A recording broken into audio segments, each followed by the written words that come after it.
Hello प्यारे बच्चे, आशा करता हूँ बच्चे आप बहुत अच्छे होंगे। बच्चे आज जानेंगे भारतीय वैज्ञानिक डॉक्टर हरगोविंद खुराना जी के बारे में, जिनका योगदान डीएनए को डिकोड करने में था, अर्थात आनुवंशिकी पर इन्होंने विशेष शोध किया था।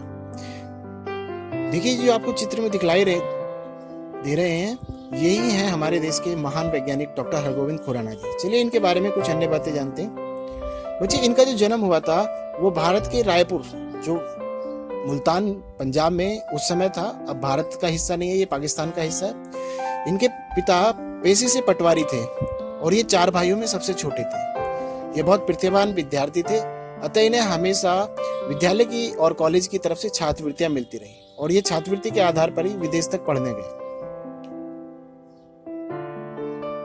पंजाब विश्वविद्यालय से 1943 में इन्होंने बीएससी ऑनर किया और 1945 में एमएससी ऑनर्स की परीक्षा उत्तीर्ण करी और साथ ही साथ उसके बाद इन्होंने भारतीय सरकार से छात्रवृत्ति पाकर ये इंग्लैंड गए और इंग्लैंड में जाकर इन्होंने लिवरपूल विश्वविद्यालय में प्रोफेसर ए रॉबर्टसन के अधीन रिसर्च किया और वहीं अपने शोध सब्जेक्ट पर डॉक्टरेट की उपाधि प्राप्त की, जो बहुत प्रशंसनीय है। सन 1952 में ये कनाडा की ब्रिटिश कोलंबिया अनुसंधान परिषद के जैव रसायन विभाग के अध्यक्ष भी नियुक्त हुए।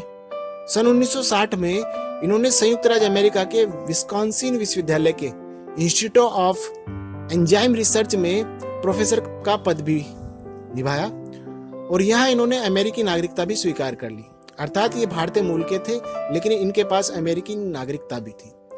देखिए बच्चे, ये प्रयोगशाला में शोध करते हुए आपको हरगोविंद खुराना जी दिखलाई पड़ रहे हैं।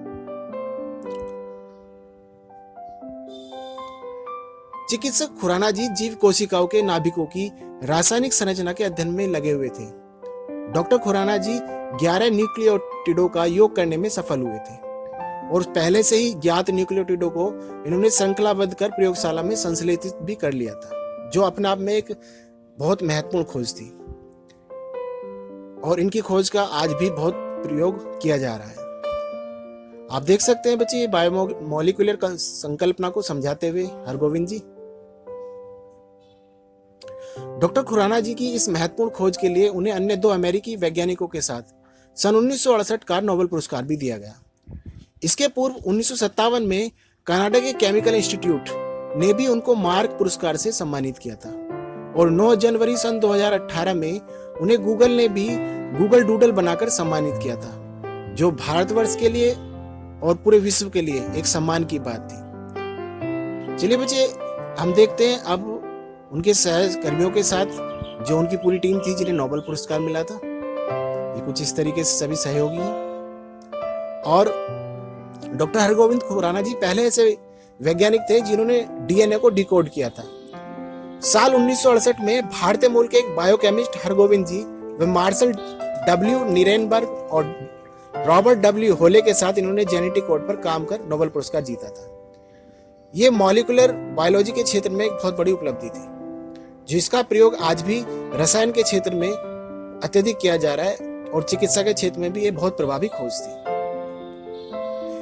इनको सर्वाधिक प्रसिद्धि प्रोटीन संश्लेषण में न्यूक्लियोटाइड की भूमिका का प्रदर्शन करने के कारण मिली थी, क्योंकि सर्वप्रथम इस संकल्पना को इन्होंने ही बताया था।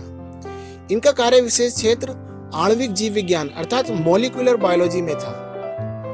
इनकी मृत्यु 9 नवंबर सन 2011 में यूएसए के मैसाचुसेट्स नामक स्थान पर हो गई थी और भारत ने और विश्व ने एक महान वैज्ञानिक खो दिया, लेकिन उनके कार्य हमेशा मानव जाति के लिए सहायक होंगे। चलिए बच्चे, अब हम देखते हैं जो डीएनए होता है उसकी डिकोडिंग किस तरीके से होती है। ये जो आप देख रहे हैं बच्चे, ये एक डीएनए की संरचना है। जो डीएनए की जो डिकोड किया जाता है बच्चे, कुछ इस तरीके से घटित हिस्से होते हैं। ये 4 भाग होते हैं